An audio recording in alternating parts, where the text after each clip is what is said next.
आज मैं आपसे एक बेहद महत्वपूर्ण बात करने वाली हूँ। Hello everyone, Radhe Radhe, welcome to my channel. आज सुबह की शुरुआत मेरी 3 बजे हो गई थी और मेरे साथ लाडो भी जग गई थी, तो उसको सुलाने के बाद मैंने गर्म पानी पिया। उसके बाद अपना पढ़ाई करने के लिए बैठ गई थी। तो आपके सपनों की, आपकी मेहनत की और आपकी जो सफलता है वो बीपीएससी तैयारी होगी, यह परीक्षा केवल एक परीक्षा नहीं है, बल्कि यह आपके भविष्य की नींव है। यह वही अवसर है जिसके लिए आप एक लंबे समय से तैयारी कर रहे हैं, दिन रात मेहनत कर रहे हैं और आप अपने सपनों को हकीकत में बदलने का प्रयास कर रहे हैं। हर सफ़र में मुश्किलें आती हैं, हर मंजिल तक पहुंचने के लिए संघर्ष करना पड़ता है, लेकिन याद रखिए, जो लोग हार मान लेते हैं वे अपनी मंजिल तक कभी नहीं पहुंच पाते हैं। तो जो लोग चाहते हैं कि वे इतिहास रचे, तो उन लोगों को ना 5 गलतियां बिल्कुल नहीं करनी चाहिए। तो मैं आज इस वीडियो में बताने वाली हूं कि जो विद्यार्थी इन 5 गलतियों को करते हैं उनको बिल्कुल भी सफलता नहीं मिलती है। तो मैं चाहूँगी कि आप भी इस गलतियों को ना दोहराएं और मैं इसी 5 गलतियों पर पूरा ध्यान देती हूँ और मुझे इस बार सिलेक्शन लेना है, तो मैं इस 5 गलतियों को बिल्कुल नहीं दोहराती हूँ। तो आप भी इन गलतियों को मत दोहराइएगा। वो 5 गलतियाँ अब क्या है मैं वो आपको बताने वाली हूँ। तो अगर आपको ये वीडियो अच्छी लगती है तो लाइक कीजिएगा, कमेंट कीजिएगा और अपना राय मुझे ज़रूर दीजिएगा।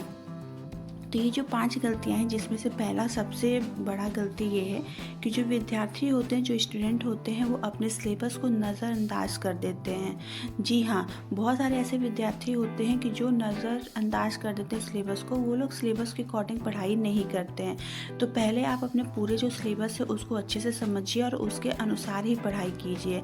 जो ज़रूरी टॉपिक्स है उस पर अधिक ध्यान दीजिए। दूसरा गलती बच्चे ये करते हैं कि सिर्फ रटने पर फोकस करते हैं।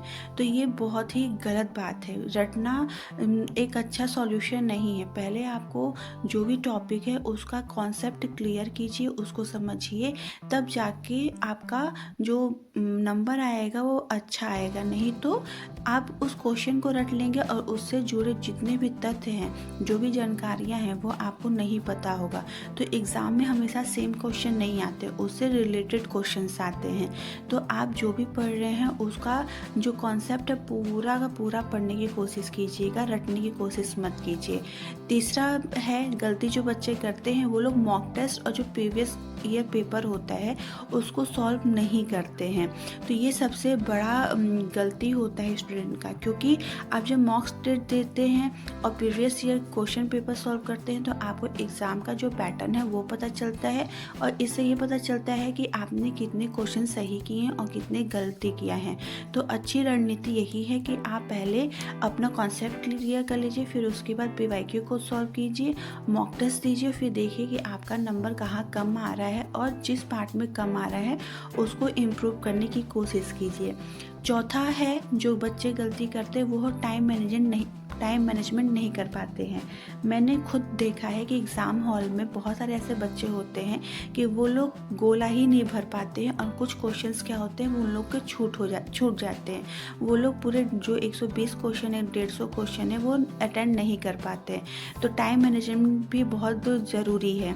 और पांचवा है और सबसे इम्पॉर्टेंट है कि निगेटिव जो सोच है, उस निगेटिव सोच और आत्मविश्वास की जो कमी होती है बच्चों के अंदर, वो उनको पढ़ाई करने ही नहीं देती। वो लोग हताश और निराश हो जाते हैं और वो लोग बीच में ही पढ़ाई करना छोड़ देते हैं। तो आप इन 5 गलतियों को बिल्कुल मत दोहराइएगा। इन 5 गलतियों पे फोकस कीजिए और सुधारने की कोशिश कीजिएगा।